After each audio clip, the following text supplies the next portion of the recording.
Saludo con mucho gusto al doctor Jesús Felipe González, presidente de la Sociedad Mexicana de Salud Pública. Muchísimas gracias por estar con nosotros, doctor. Alex, ¿qué tal? Buenas tardes, a tus órdenes. A ver, comenzaría preguntándole sobre, primero, este anuncio de Hugo López-Gatell de cancelar las conferencias vespertinas. El discurso, este llamado, la comunicación de riesgos, ¿ya estaba desgastado el mensaje?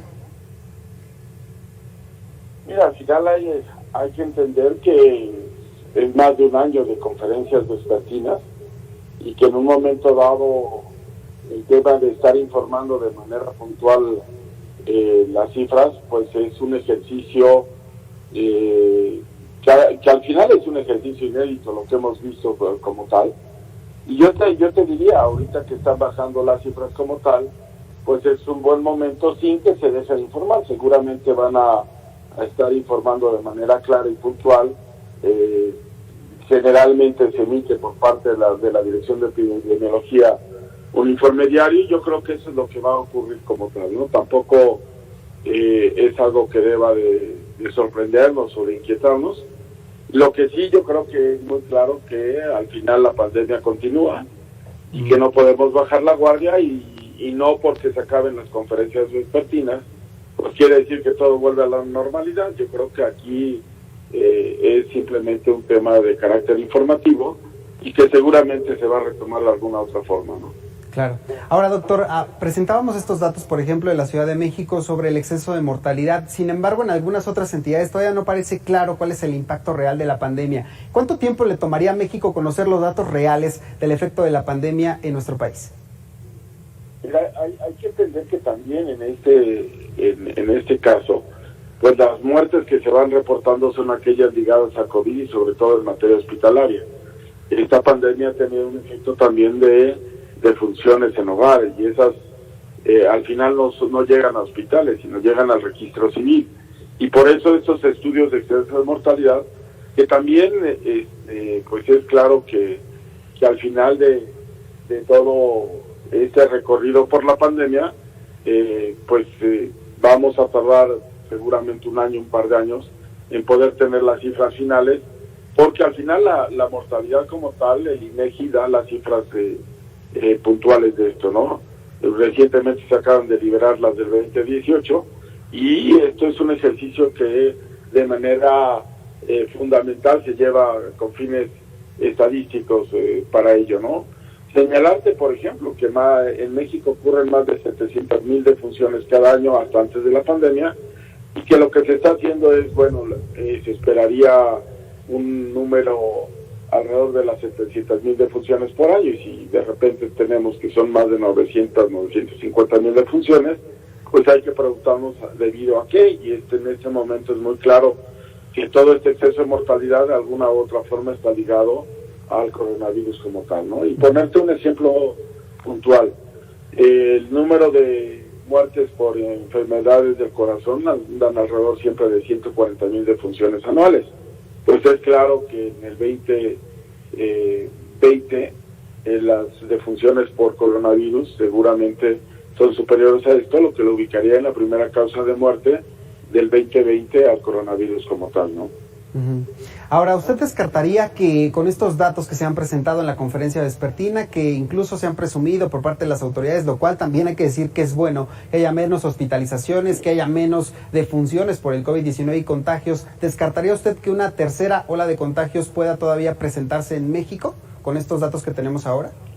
No, yo no la descartaría. Aquí lo que no podemos hacer es bajar la guardia y visualizar lo que ha estado pasando en otros países, ¿no?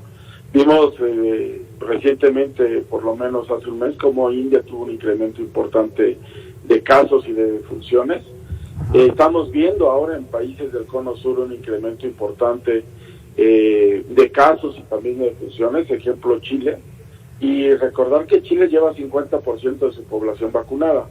¿Qué empiezan a ver en Chile?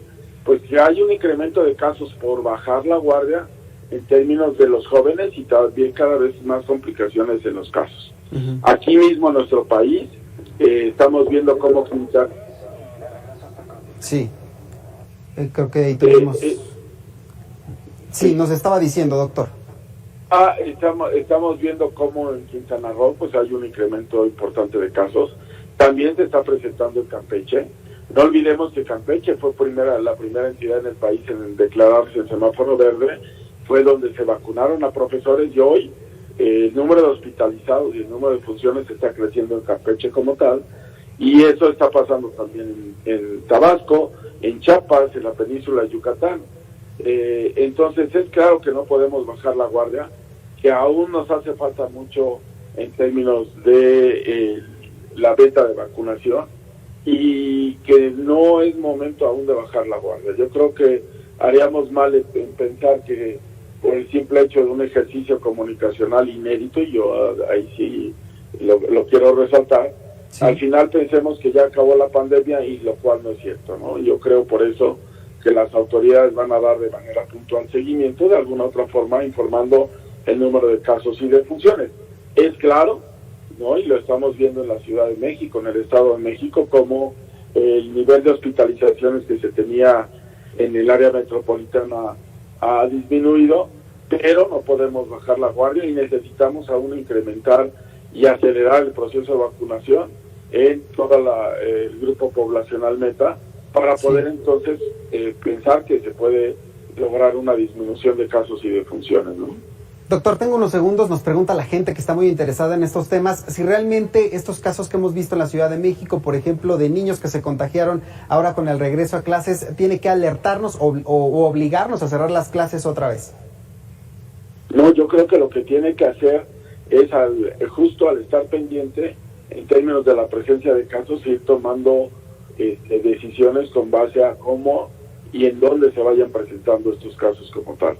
Es claro que el coronavirus sigue presente en nuestra comunidad, es claro que aún tenemos un porcentaje importante de positividad, a nivel nacional anda alrededor del 18%, pero ya hay entidades, y lo señalaba Quintana Roo, que el nivel de positividad en estos momentos es de 44%. Entonces, no podemos bajar la guardia, no porque los adultos mayores de 60 años o ya el grupo poblacional de 50 años empiecen a estar vacunados, podemos pensar que dado que ya están protegidos nuestros abuelos, nuestros padres, en un momento dado todos los demás podemos andar sin protegernos, sin cubrebocas como tal, y lo que necesitamos aquí es estar atentos a que cualquier persona que presente síntomas, o a cualquier persona que en un momento dado se confirme el caso, poder hacer los estudios de contacto suficientes y necesarios para identificar los casos de manera oportuna,